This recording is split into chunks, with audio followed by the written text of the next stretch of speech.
कश्मीर सरकार ने पश्चिमी पाकिस्तान शरणार्थियों को एक बड़ा तोहफा दे दिया है। इनके साथ लंबे समय से चले आ रहे भेदभाव को समाप्त करते हुए सरकार ने राज्य भूमि का मालिकाना हक इनको दे दिया है। इससे जम्मू संभाग के जम्मू, कठुआ और राजौरी में बसने वाले लोगों को फायदा पहुंचेगा।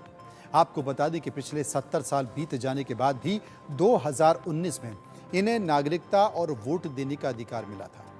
उपराज्यपाल मनोज सिन्हा की अध्यक्षता में हुई प्रशासनिक परिषद की बैठक में यह तय किया गया है कि पश्चिम पाकिस्तान से आए शरणार्थियों को सरकारी भूमि का मालिकाना हक दिया जाए।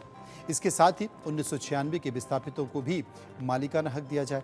सरकार 1947 और 1971 के विस्थापितों की तरह 1965 के विस्थापितों को भी सुविधाएं देने के लिए प्रतिबद्ध है। ये तय माना जा रहा है कि राजस्व विभाग ये सुनिश्चित करेगा कि मिले अधिकारों का दुरुपयोग ना हो, खासकर सरकारी भूमि पर कब्जे के मामले में। सरकार के इस फैसले से हजारों परिवारों को लाभ पहुंचेगा, क्योंकि यह लोग पिछले कई दशक से मालिकाना हक की मांग कर रहे थे। सरकार के इस फैसले में अब पाकिस्तान के कब्जे वाले जम्मू कश्मीर यानी कि POJK के विस्थापितों के बराबर सुविधाएं हासिल कर सकेंगे।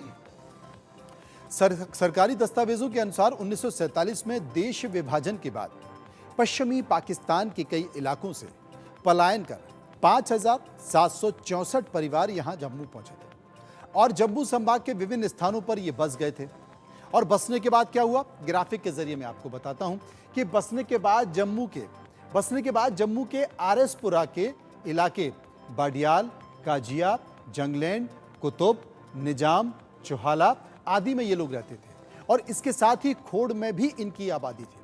अब 1954 में शरणार्थियों को 46,666 कनाल यानी कि 2.37 करोड़ वर्ग फीट राज्य सरकार की भूमि आवंटित की गई। जैसे कि आप देख रहे हैं, ये पूरी संख्या है 46,666 कनाल।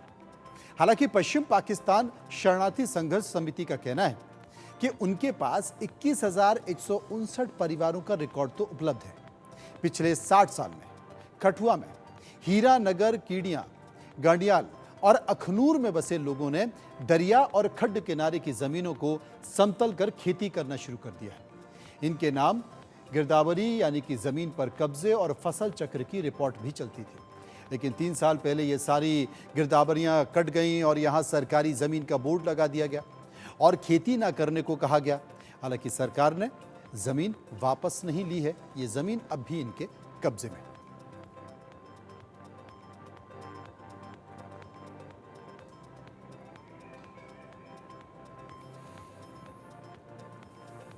आगे बढ़ते हैं, बात